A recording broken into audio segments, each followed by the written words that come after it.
The Green Mountains of Vermont hold their secrets beneath layers of ice and silence. In the winter of 1952, when snow lay 3 feet deep around Blackwood Asylum's stone walls, something moved through those sterile corridors that was neither healing nor mercy. Morning mist clung to barred windows like desperate fingers, and the only sounds were sensible shoes clicking on polished linoleum and the distant, rhythmic tapping of metal against bone.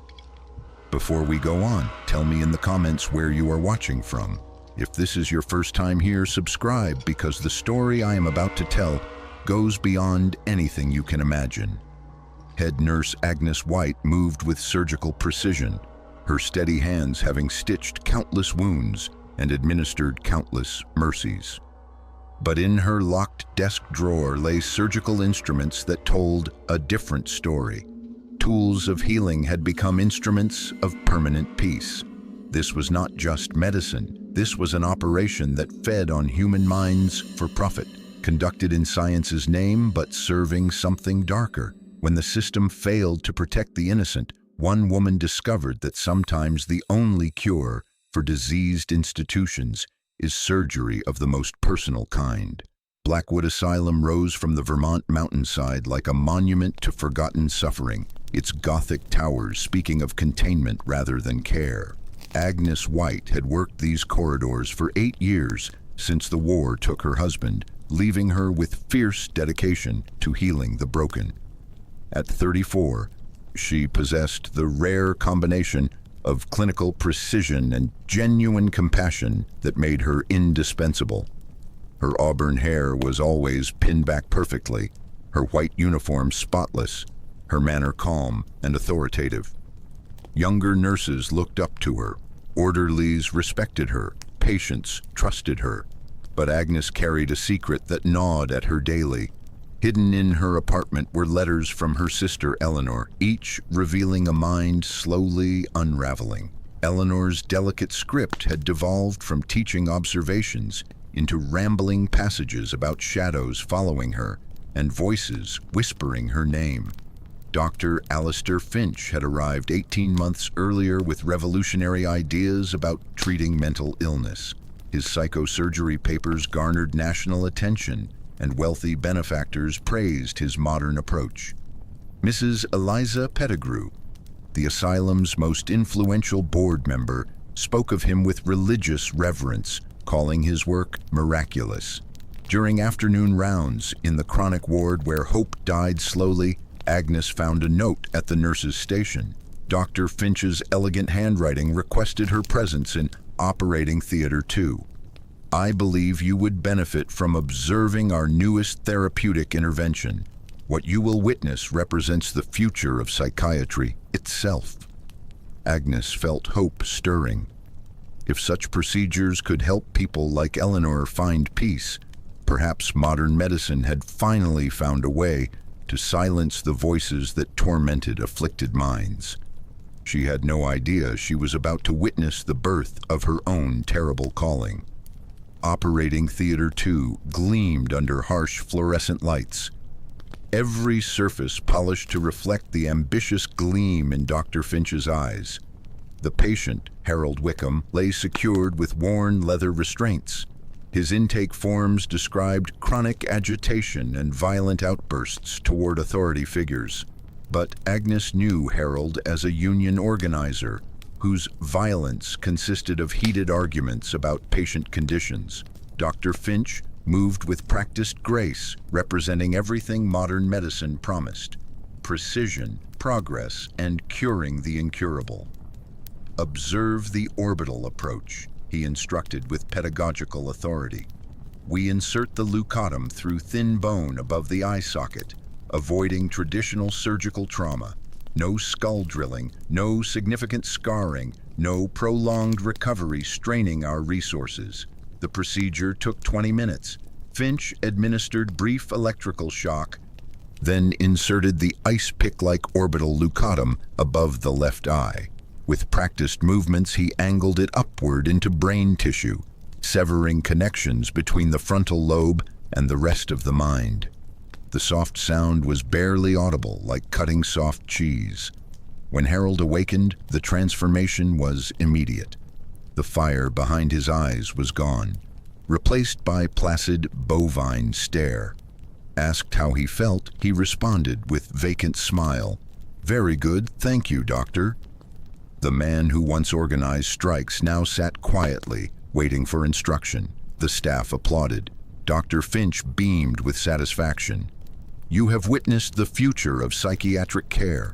No more violent outbursts, no disruption, no strain on overworked staff. Harold will now live a peaceful, manageable existence." Agnes felt cautious hope. Perhaps this clean, efficient procedure could truly help Eleanor find peace. 3 days later, during routine rounds, Agnes discovered Harold sitting in his own waste, staring at walls with that same vacant smile. When she tried guiding him to the bathroom, he offered no resistance but no recognition of basic human needs. Dr. Finch, making rounds an hour later, simply noted, "Patient shows marked improvement in docility. Treatment successful." Patient 44 haunted Agnes most of all. Before Dr. Finch's arrival, Martha Henley had been articulate, passionate, convinced God spoke through light patterns filtering through her window.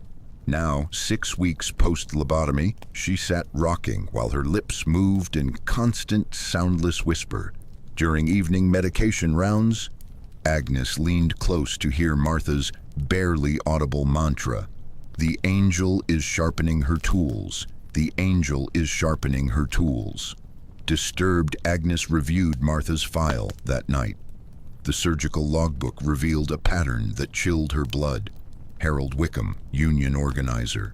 Martha Henley, who wrote letters to newspapers about factory conditions. James Morrison, who challenged the mayor's corrupt dealings. Sarah Beth Coleman, who protested the highway displacing poor families. Every patient shared one characteristic. They were voices of dissent, people who spoke against authority. Their mental illness seemed secondary to their inconvenient activism.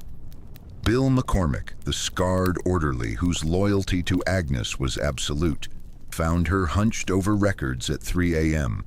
"Been noticing things too?" he asked grimly. "He picks the ones who make noise, always the troublemakers." "But why target patients based on politics rather than medical needs?" Agnes asked, though she suspected the answer. Bill's weathered face split into a humorless smile. "Check the state funding reports. Check what they're paying us for quiet wards." Here's where the miracle cure stopped making sense.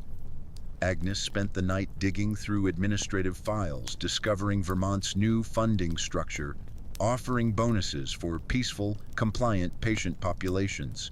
Dr. Finch's procedure wasn't curing illness. It was generating profit through systematic personality erasure.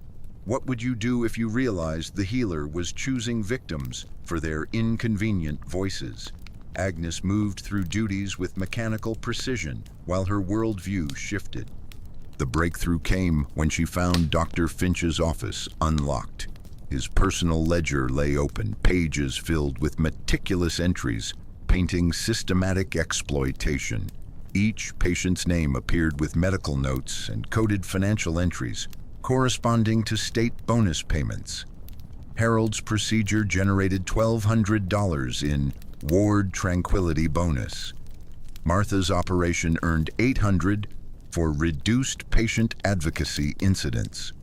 Most damning were margin notes in Finch's elegant script. Subject shows excessive labor organizing interest. Recommend immediate intervention.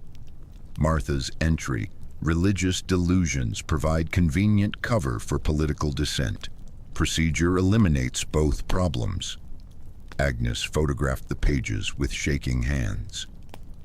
This wasn't medicine, but systematic elimination of political troublemakers under psychiatric guise. Dr. Finch was a predator using medical authority to silence threatening voices. Her whistleblowing letter to the state medical board was detailed and thorough, documenting financial incentives, coded entries, and suspicious selection patterns. The response arrived 6 weeks later. Complaint investigated and found to be without merit. the investigator had spent one afternoon with Finch and Pettigrew before declaring the matter closed. Mrs. Pettigrew's response was swift and cutting. "My dear Agnes, you've allowed feminine emotions to cloud scientific judgment. These dangerous, unstable individuals pose threats to themselves and society. We should celebrate Dr. Finch's revolutionary procedures, not question them." Dr. Finch's final threat came wrapped in medical terminology. "I understand you're experiencing anxiety about our protocols. Such concerns aren't uncommon among workers lacking specialized training. Perhaps you'd benefit from personal counseling to address this unhealthy fixation." The subtext was clear. Continue questioning, and Agnes would become a patient herself. That night brought another letter from Eleanor. Handwriting deteriorated further, filled with rambling fears about shadows and voices. "The voices are getting louder, Agnes. I don't know how much longer I can fight them." The call came at 3:17 a.m. Sheriff Miller's weary voice carried bad news. "Agnes, there's been an incident with Eleanor. She's safe, but we need you at the station." Agnes found Eleanor wrapped in a blanket, staring at her hands with desperate focus. She'd been found wandering St. Johnsbury at 2 a.m. in her nightgown, breaking shop windows while fleeing invisible shadow people, finally huddled in the town square, sobbing and scratching her arms bloody. "She needs proper medical attention," Sheriff Miller said gently, "more than you can provide at home." Agnes knew he was right, but dreaded committing Eleanor to any psychiatric institution after witnessing Dr. Finch's methods. The solution came with desperate clarity. Admit Eleanor under an assumed name, where Agnes could monitor her treatment while hiding her identity from Finch. Using administrative access, Agnes created admission files for Ruth Miller, a name borrowed from the kind sheriff. According to paperwork, Ruth was a 28-year-old with no relatives committed after public breakdown. Her symptoms matched Eleanor's, but her fictional background included no activism that might attract Finch's attention. For 6 weeks, the deception worked. Agnes provided gentle, consistent care while maintaining the fiction.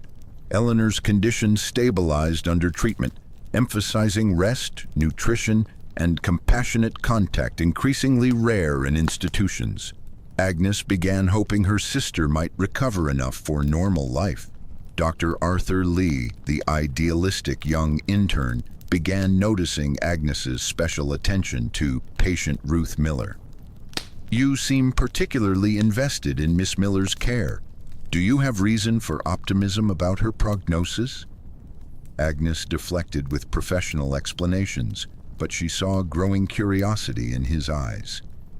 Dr. Lee was intelligent. It was only a matter of time before harder questions came. The end arrived suddenly. Dr. Finch made his weekly chronic ward tour, reviewing files and treatment decisions. Agnes watched from across the room as he paused beside Eleanor's bed, predator's eyes assessing prey. Eleanor was having a bad day, muttering about whispered names and moving shadows. Her delicate features were drawn with exhaustion, hands trembling with constant anxiety. To Agnes, she looked fragile and frightened. To Finch, she represented opportunity. "Profound melancholia with auditory hallucinations," Finch murmured, making notes. "Clear resistance to conventional intervention. Patient deteriorating despite adequate pharmaceutical management." That evening, Agnes discovered the entry confirming her worst fears. Prime candidate for procedural intervention. Recommend orbital leucotomy to address persistent episodes and restore manageable baseline. The surgical schedule posted Friday mornings outside Operating Theater 2 was routine administration Agnes had glanced at countless times. This Friday, however, her sister's assumed name appeared in Dr. Finch's precise handwriting. Ruth Miller, orbital leucotomy, Tuesday, November 7th, 9:15 a.m. 7 days. Agnes had 7 days to save Eleanor from the procedure that would erase everything vital about her sister's mind. Her direct confrontation was doomed but necessary. In his oak-paneled office lined with degrees like trophies, Agnes marshaled every argument: Ruth's youth, responsiveness to treatment, potential for recovery, with patience. Dr. Finch listened with parental indulgence. Agnes, my decision is based on specialized training and clinical experience you simply don't possess. Ruth Miller suffers severe psychotic disorder, resistant to conventional intervention. Her hallucinations indicate deterioration that will only worsen without decisive action. She's showing improvement under current treatment, Agnes argued desperately. His expression hardened. The orbital leucotomy represents her only realistic chance for peaceful, manageable existence. The alternative is continued deterioration into complete breakdown. Agnes played her final card. There are aspects of her case you may not understand. The change was immediate and chilling. His medical smile faded to predator's stare. I'm going to pretend you didn't question my judgment so inappropriately. But let me be clear, Ruth Miller's procedure will proceed as scheduled. He opened Eleanor's file, showing margin notation. Patient is Eleanor White, sister of head nurse Agnes White. Emotional involvement compromises assessment. Recommend immediate intervention to prevent family interference. Your deception was transparent from admission. Did you think I wouldn't recognize family resemblance or notice your unusual investment? Your sister requires the same treatment I provide all similar cases. Any interference will result in termination and possible criminal charges. Agnes sat stunned as implications sank in. Finch had known from the beginning, allowing the charade while planning intervention. I understand this is difficult, he continued with false sympathy. Family members struggle to accept mental illness reality. But sentiment cannot override medical necessity. Your sister will undergo the procedure Tuesday morning. As Agnes reached the door on unsteady legs, his final words followed. I hope you won't allow emotions to compromise professional duties. Such a shame if Blackwood lost such a dedicated nurse over family crisis. Agnes stared at the surgical schedule she'd removed from the bulletin board. Eleanor's name pulsed with malevolent life, a death sentence disguised as care. On Finch's desk lay a sharp letter opener, its blade gleaming under office lights. A terrible idea began forming. If you want to see how far a sister's love can drive someone to act, subscribe now. Because what Agnes White did next changed Blackwood Asylum forever. Agnes moved through following days with mechanical precision, serving a hidden purpose. To colleagues, she appeared to cope with her sister's upcoming procedure with admirable composure. She continued duties with indispensable efficiency, administered medications with steady hands, spoke to Finch with appropriate deference. But beneath normalcy, Agnes conducted research of the most meticulous and deadly kind. The medical library contained extensive psychosurgical documentation, including anatomical charts and procedural guides Finch compiled for training. Agnes studied these with focused intensity, memorizing precise orbital insertion angles, specific depths for severing neural connections, exact force needed to drive leucotoms through bone into brain tissue. Her surgical supply room access came from a duplicate key made during routine inventory. Agnes had always been thorough in administrative duties, earning complete supervisor trust. She used this trust to acquire necessary instruments: one orbital leucotom identical to Finch's tool and a small rubber mallet for neurological testing. In her apartment, Agnes practiced required motions with a ballpoint pen, positioning it above her eye socket and rehearsing the upward thrust, penetrating orbital bone. Her hand remained perfectly steady throughout rehearsals, displaying clinical precision developed through years of medical training. The white diary contained detailed planning that would impress any surgeon.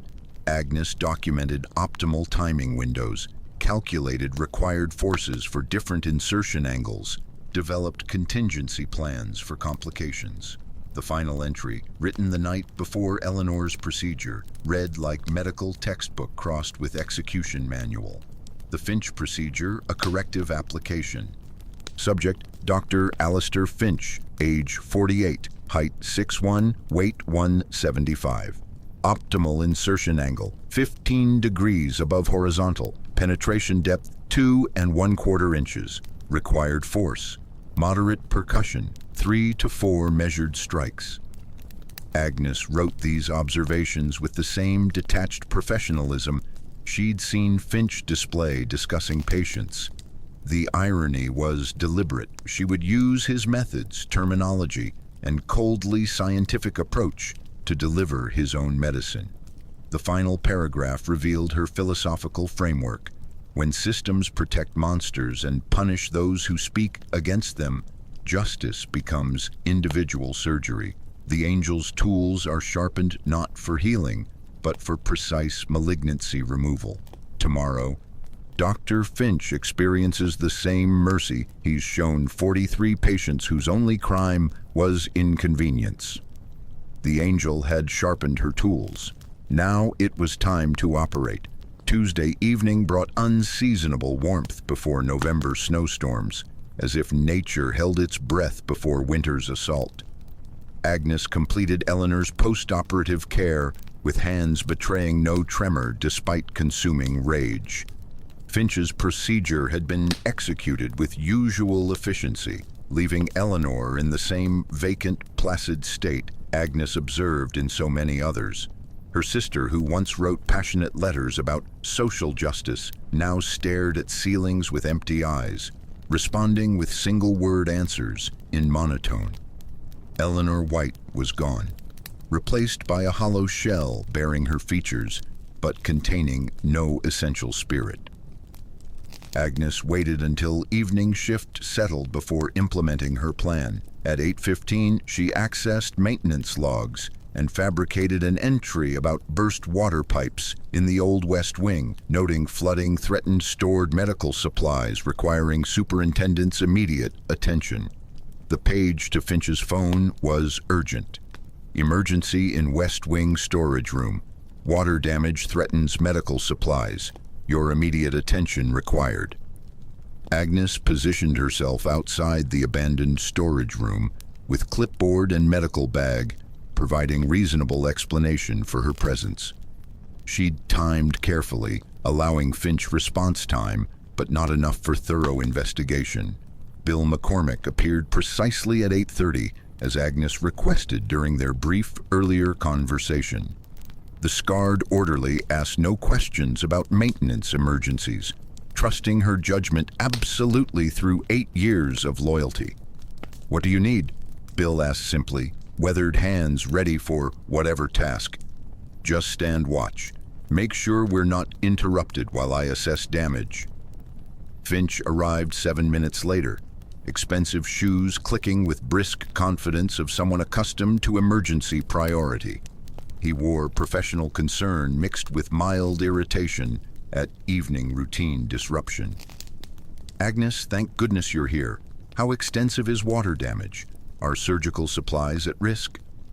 Agnes gestured toward the storage room with practiced efficiency. "Difficult to assess from the hallway.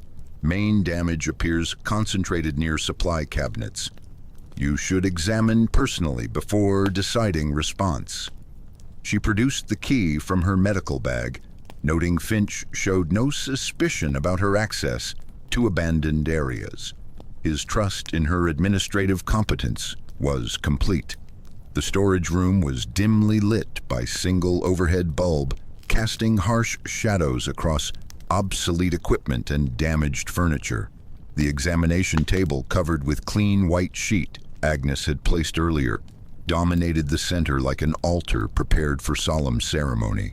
Finch stepped inside with confident bearing of someone never anything but master of his domain. His eyes swept the space, searching for water damage requiring urgent attention. "I don't see flooding evidence," Finch said. turning toward Agnes with first suspicion hints. "Are you certain about pipe failure information?" Agnes met his gaze with steady composure maintained through nursing years, but now her eyes held something that made Finch step backward involuntarily. In her right hand, she held the orbital leucotum, stolen from surgical supply, its sharp point catching harsh overhead light. "There's no pipe failure, doctor, but there is a problem requiring immediate surgical intervention." Dr. Finch's response was swift but futile. Administrative comfort had softened his capabilities while Agnes possessed wiry strength. From 8 years restraining violent patients, she had planning advantage and absolute determination. He was still processing his impossible situation. "Agnes, you're experiencing psychological break," Finch said, backing toward the examination table. "Put down the instrument. Let's discuss whatever's troubling you." His words carried the same patronizing authority used when dismissing her concerns, the same condescending tone characterizing his response to her desperate Eleanor plea. "The problem, doctor, is unauthorized procedures on patients selected not for therapeutic needs, but personal profit and ideological satisfaction," Agnes replied with clinical precision, learned from observing his bedside manner. "Tonight, you'll experience the same quality care you've provided 43 others." Bill McCormick's intervention was brief and decisive. The orderly's scarred knuckles connected with Finch's solar plexus in precisely calculated blow, leaving the physician gasping but not seriously injured. Agnes needed him conscious and aware, just as his patients had been. The electroshock unit had been wheeled in earlier, ostensibly for equipment maintenance.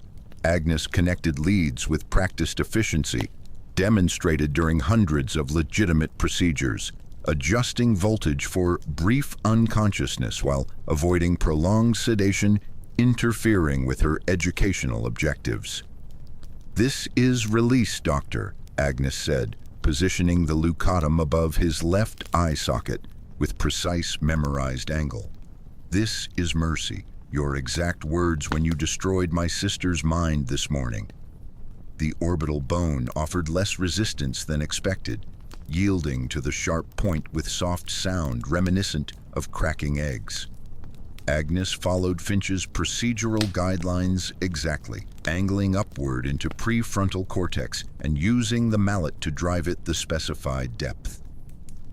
Finch's body convulsed once as the leucotum severed neural connections, enabling complex thought, moral reasoning, and cruel intelligence that justified systematic abuse. Agnes observed his reaction with the same clinical detachment she'd seen him display during his own procedures. When Finch's eyes opened 15 minutes later, they held the same vacant placidity Agnes observed in Harold Wickham, Martha Henley, Eleanor, and every other victim. The brilliant, manipulative mind that terrorized Blackwood was gone, replaced by hollow docility he'd considered therapeutic success in others. "How do you feel, doctor?" Agnes asked, using gentle tones employed with post-operative patients. "Very good, thank you," Finch replied in flat, emotionless voice heartbreakingly familiar to Agnes. The man who once commanded absolute authority now offered the same vapid smile seen on victims' faces. Agnes cleaned instruments with meticulous care, sterilizing the leucotum and mallet before returning them to her bag. She was providing better post-operative hygiene than Finch typically bothered with during his procedures. The question was no longer about the act itself, but what would happen when the world discovered what she'd done. Finch's accident discovery was orchestrated during morning shift change, when maximum witnesses would establish official narrative. Agnes entered the storage room, ostensibly retrieving supplies, her shocked alarm cry bringing running footsteps throughout the West Wing. Dr. Lee arrived within minutes, his young face displaying appropriate medical concern and professional authority as he examined the unconscious superintendent. His assessment was thorough but not overly inquisitive, checking vitals and obvious injuries while noting details a more experienced physician might find suspicious. The head wound was consistent with a fall against the examination table's sharp corner, resulting brain trauma providing plausible explanation for Finch's altered mental state. Lee's preliminary assessment described severe closed head injury resulting in significant neurological impairment. Sheriff Miller's investigation was perfunctory, conducted with weary efficiency, preferring simple explanations to complicated questions. His interview with Agnes focused on discovery circumstances rather than crime scene analysis, his final report describing tragic accident from unsafe working conditions. Mrs. Pettigrew's response was swift and decisive, driven by institutional reputation concerns rather than investigation desires. Her emergency board meeting resulted in immediate damage control implementation designed to minimize negative publicity and protect Blackwood state funding relationships. The official story was crafted with the same detail, characterizing Finch's record-keeping, though serving concealment rather than documentation. Press releases described tragic accident befalling a brilliant physician whose revolutionary work brought national recognition to Vermont's progressive mental health approach. Agnes tended to the now vegetative former superintendent with professional detachment, administering medications and monitoring vitals with no outward satisfaction sign at seeing justice served. To colleagues, she handled the tragedy with admirable resilience.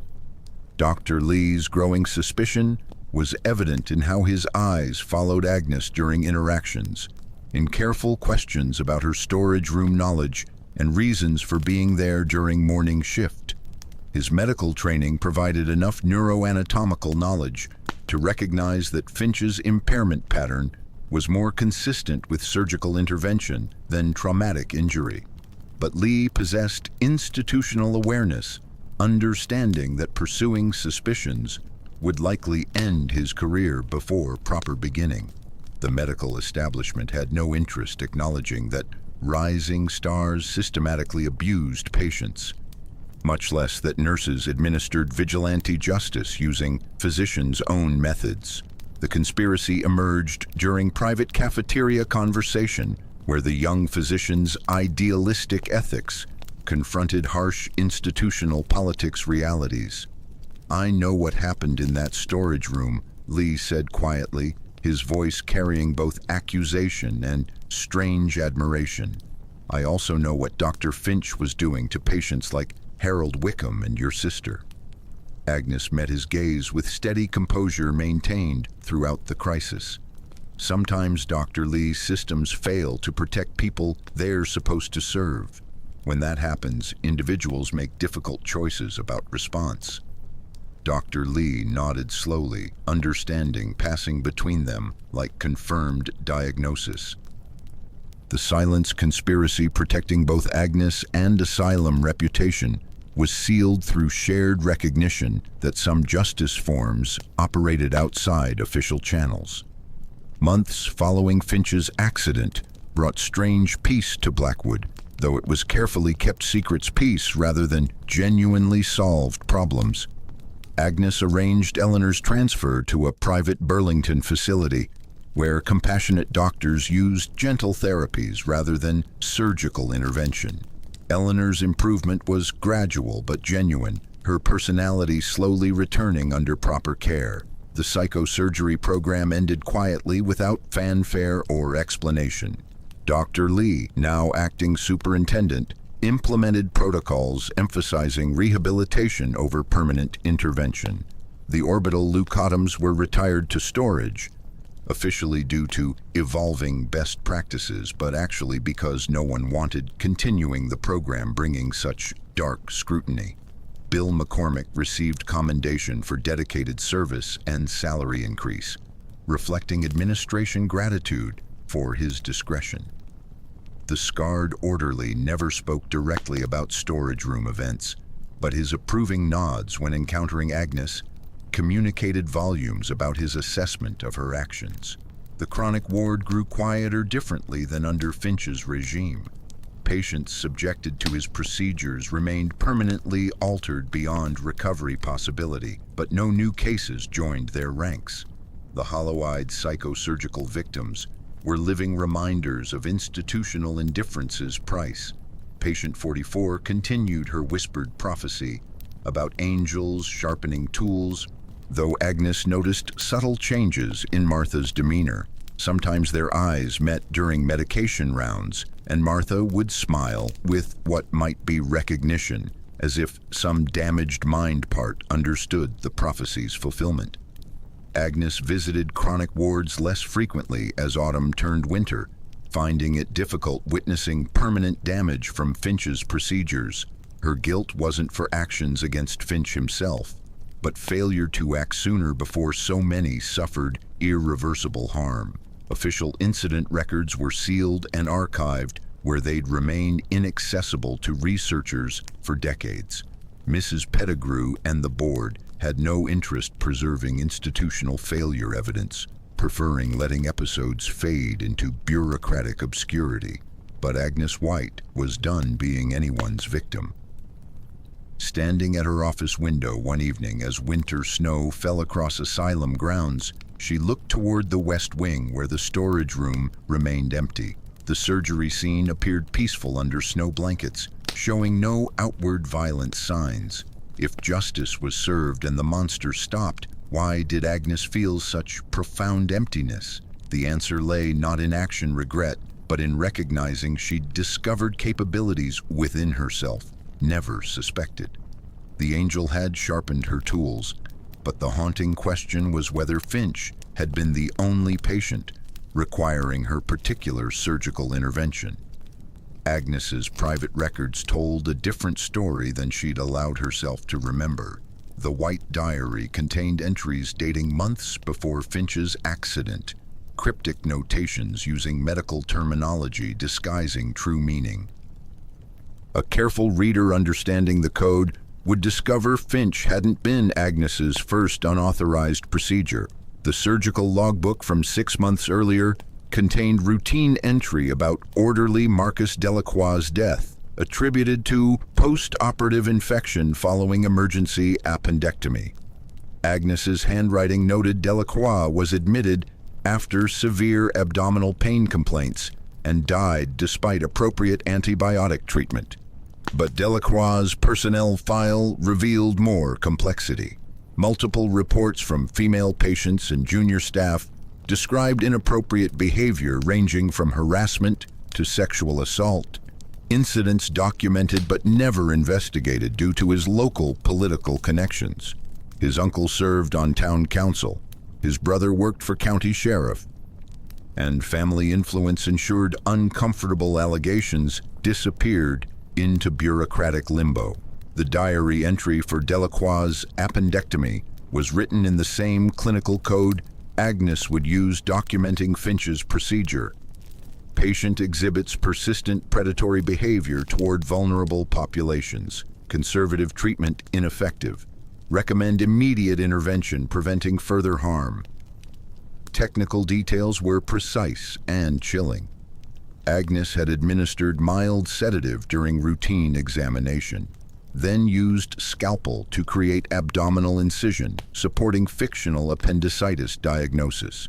But instead of removing his appendix, she introduced contaminated material into his abdominal cavity, ensuring fatal peritonitis development within days. The diary revealed Agnes's methodology with disturbing clarity.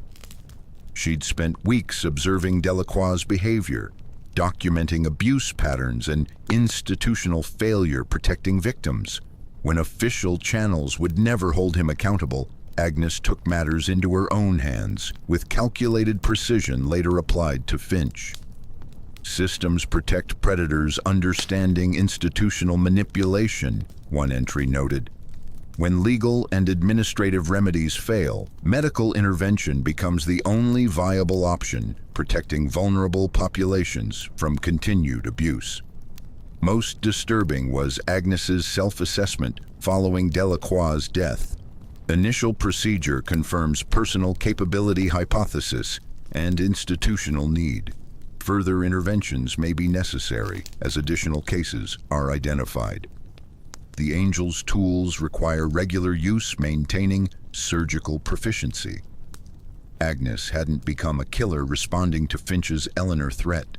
She'd already crossed that line months earlier, deciding Marcus Delacroix's crimes warranted medical deception death sentence.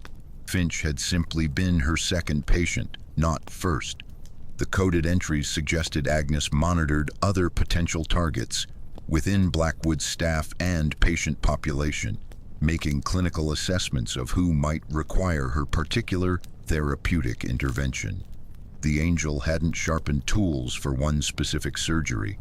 She'd been operating systematic vigilante medicine, using medical knowledge and institutional access, eliminating people deemed dangerous to vulnerable populations. What would you do if you discovered the person trusted to protect the vulnerable had become the most dangerous predator of all? Abandoned Blackwood Asylum stands against Vermont's skyline like a broken tooth. Gothic towers and barred windows, testament to an era combining genuine concern with systematic cruelty. The state closed the facility in 1978, leaving the building to decay under harsh mountain weather.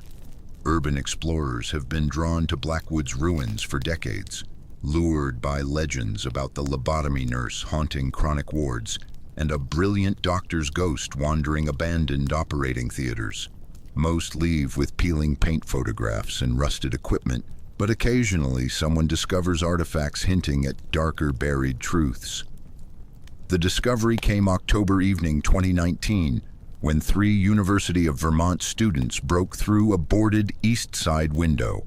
Kyle Morrison, Sarah Chen, and David Rodriguez planned spending the night exploring deteriorating corridors, documenting their adventure for urban exploration blogs. The head nurse's third-floor office had remained sealed since closure, its door warped shut by decades of moisture. Kyle's crowbar finally forced entrance, revealing institutional administration time capsule, moldering patient records, dust-preserved paperwork, and obsolete medical equipment. Sarah's flashlight caught something behind a loose wall panel near the window, a small leather-bound journal wedged between original stone construction and later renovation. The white diary had waited 40 years for someone curious enough to investigate asylum secrets and brave enough to confront what happened in those sterile corridors. The diary's brittle pages remained legible under LED flashlights. Early entries seemed mundane: patient care observations, facility administration notes, institutional nursing challenge reflections. But deeper reading revealed coded language's true meaning. "Jesus Christ," David whispered, deciphering entry about therapeutic intervention for predatory male subject exhibiting persistent antisocial behavior toward vulnerable populations. This isn't patient care. She's describing murders. Final entries were most chilling, documenting Agnes's surgical procedures on Marcus Delacroix and Dr. Finch, with clinical precision transforming murder into medical case studies. Step-by-step instructions, anatomical diagrams, post-operative assessments, everything recorded with professional detachment, characterizing legitimate medical documentation. Sarah's hands shook photographing pages, breath coming in short gasps as discovery implications became clear. "We need to call police. This is murder evidence." But Kyle was backing toward the office door, face pale under harsh LED lights. "Nobody will care about 70-year-old murders. We'll only get in trouble for breaking in here." The argument echoed through empty Blackwood corridors, 3 young voices debating whether to expose Agnes White's crimes or protect themselves from legal consequences. Fear won over civic duty, as it had so many times during Asylum's dark history. They photographed diary contents but left the journal hidden behind the loose panel, returning it to darkness where it had waited decades. Agnes White's systematic vigilante medicine truth would remain buried, too heavy and dangerous for anyone to carry into light.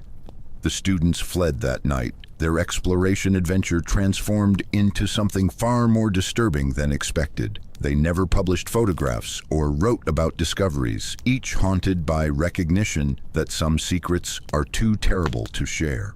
The White Diary remains in its hiding place, waiting for the next curious soul brave enough to ask what really happened at Blackwood during those dark months in 1952. Agnes White's legacy lives on not in official records, but in hidden testimony of a woman who decided that when systems fail protecting innocence, individuals must take justice into their own hands. The angel's tools are still there, waiting in darkness for someone else to sharpen them. Agnes White lived 37 years after Blackwood retirement, settling in modest Burlington house where she tended small gardens and volunteered at public libraries. Neighbors knew her as quiet, helpful woman who once worked healthcare but preferred not discussing professional experiences. She never married, had children, or spoke of dark months, serving as both healer and executioner. Eleanor recovered completely from institutional psychiatry, eventually returning to teaching and living quietly in New Hampshire. She married a gentle man, understanding her occasional nightmares without pressing for details about Blackwood time. Eleanor never learned what her sister did protecting her, carrying only vague memories of dark periods when shadows whispered her name. Agnes's official Blackwood service records describe dedicated nurse whose professional competence helped the institution navigate difficult transitions following tragic accidents. Her commendation letters praise steady leadership and compassionate patient care, with no mention of vigilante justice administered to predators exploiting vulnerable populations. Agnes died peacefully in 1989, 3 days after her 70th birthday. Her Burlington Free Press obituary described a woman devoted to caring for others, leaving compassion and professional excellence legacies. The small funeral was attended by former colleagues and neighbors who remembered her kindness, but knew nothing of darker personal history chapters. But Agnes White's true legacy extends beyond official records and sanitized obituaries. In American psychiatric care's hidden history, she represents something both disturbing and necessary. A healer recognizing that in systems designed protecting abusers and silencing victims, sometimes the only effective treatment is surgical disease removal. Agnes White wasn't a monster, though she became one serving greater good. She was a monstrous system product forcing moral individuals choosing between complicity and vigilantism when official channels failed protecting innocents from institutional predators. Her surgical interventions were brutal and illegal, but also precise, necessary, and effective in ways legal remedies proved inadequate achieving. The orbital leucotomy Agnes used now rests in Vermont Medical History Museum display case. Its caption describing primitive psychiatric instrumentation from psychosurgery era. Visitors observe it with comfortable distance, examining barbaric past artifacts, unaware the sharp instrument once served as both systematic oppression tool and individual justice instrument. The line between healer and executioner is thin as surgical steel sliver, and sometimes the most merciful thing a nurse can do is ensure the doctor never operates again. If you believe some stories need telling even when history tries burying them, subscribe now, because the truth about white coat monsters is still being written, and angels stopping them are still sharpening tools in darkness, where justice waits for courage to wield it.